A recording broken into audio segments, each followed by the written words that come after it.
to this very significant and important demonstration that we're holding tonight.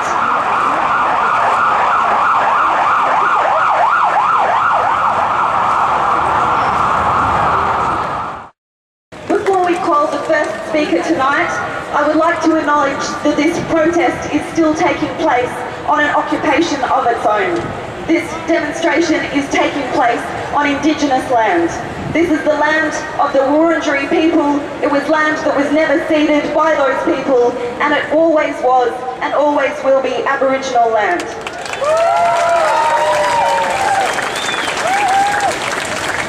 My name is Duran Bunjalini Buran Mundundaran. Krawatangalan, Jack Warren. This is occupied land people, the Wurundjeri people of the Kulin Nation. A unique people with a unique culture, flora and fauna. There are only remnants of these people left today. Australia's a crime scene. It's a criminal nation. We want a crime scene investigation. I'm not saying it's hypocritical to think about what's happening in places like Gaza, but this is, the people of Australia are the masters of genocide and terrorism. Let me assure you. Where do you think all this wealth comes from, people? From the blood of our people! I say we stand in solidarity with the Palestinian people, because we've got things in common. Occupation is one of them. We bring a message of solidarity from the Victorian Trades Hall Council, the oldest working union council in the world. Something Victorians should all be very, very proud of. Many unions support the cause for a lasting peace, for self-determination, for freedom. Because unions know one thing, and that is working class people can make massive change only by sticking together and having their voices heard. And right now, the people of Palestine, and quite frankly, the people of Israel, need to hear your progressive working class voices right now. The VTHC has a long-standing commitment to peace. The VTHC has a long tradition for standing up for Palestinians and fighting for their freedom. We stand in solidarity with you today, and we hope that you can continue to stand in solidarity with us. We wish this campaign all the very best. We will be with you every step of the way. Thank you. Although there's been the end of hostilities, it's obvious to all of us, I think, that it doesn't mean the end of the conflict or the end of the suffering for Gaza. And it doesn't mean that our protest today is any less important, so I'm glad to see such a large crowd.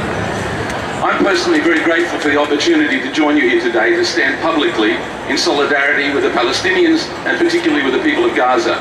I speak here today as a Jew, and I join many other Jewish people around the world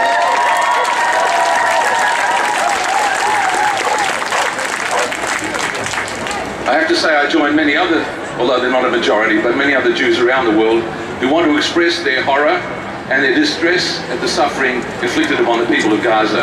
But above all, as Jews, those of us who speak and stand with the Palestinians want to express our shame at what the state of Israel is doing in our name.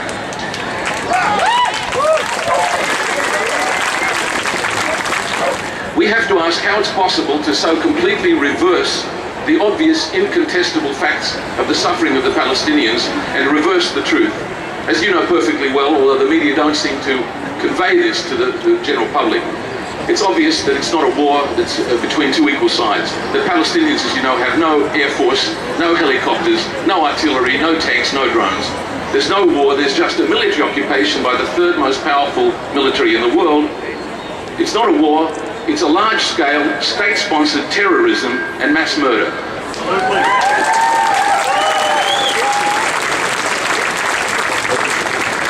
So I'd like to say, finally, in ending, we have to call on our media and our politicians to demand that they condemn the gross violations of international human rights. We demand that they condemn the callous indifference to suffering. We have to ask that they condemn the years of ethnic cleansing, and the injustices which are the root cause of the ongoing conflict. In short, we have to ask people to recognise their common humanity with the Palestinians. Thank you. And we're here tonight in the wake of a negotiated ceasefire. We all hope that that will hold. But for how long? I don't know about you, I've lost count of how many of these events I've come to. You see faces around this crowd, and this is not my hometown, who are familiar. I bet you've been to a few of these as well. Enough is enough.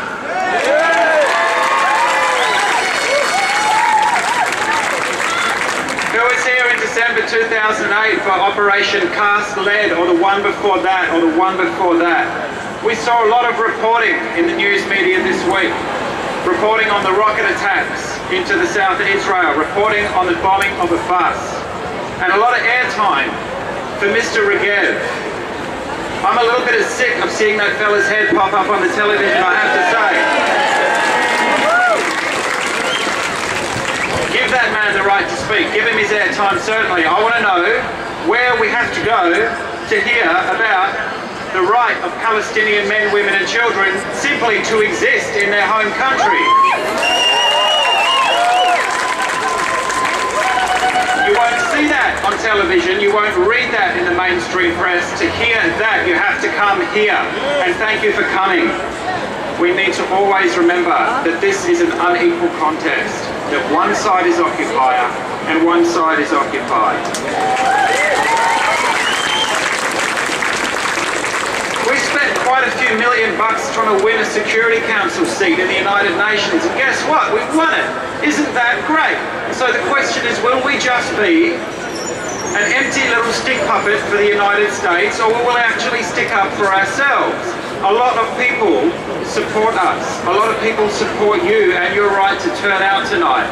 Let us make sure that our voices are heard and that Australia charts, just for a change, an independent foreign policy, and stick up for the rights of people in Gaza and elsewhere in the world who deserve a voice.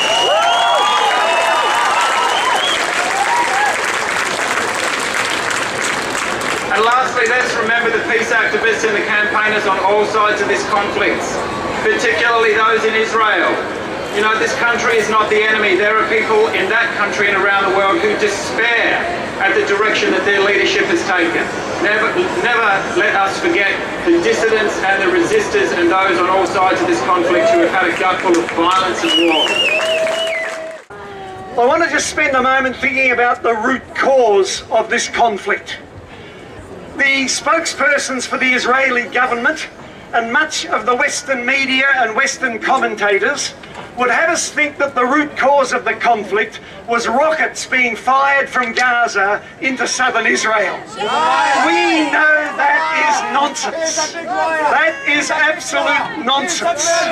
The root cause is the blockade that has been placed on Gaza for the past 6 years, and the occupation of Gaza, the West Bank and East Jerusalem since 1967. That is the basic injustice, and that's what needs to be overcome.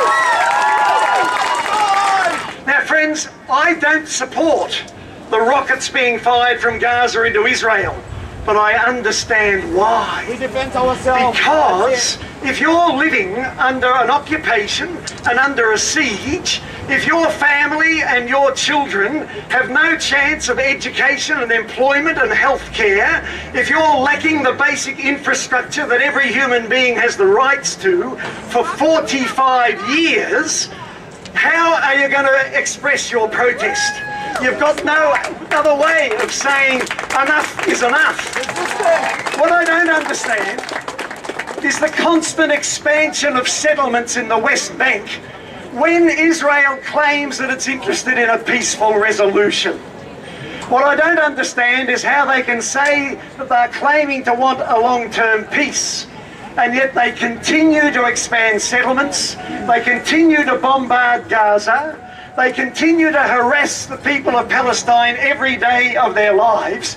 It doesn't give much evidence that the people and government of Israel are interested in peace. I want to let you know that people of faith, like myself, a Christian, supporting the Palestinian bid for the United Nations recognition as a non-member state. Some Palestinians did not flee, but remain in Gaza today. Third-generation Palestinians who have only known war and destruction, who are confined in the most densely populated place on earth, who do not have homes, who live under a siege imposed by Israel because they elected Hamas. Shame! Shame! Who can blame them for favoring a resistance movement when all that is theirs was lost, when all that they identify with is denied, when they are constantly assaulted by Israel in the name of self-defense, when Julia Gillard and other world leaders support their oppressors' right to oppress them? Why? Why would they not want to retaliate?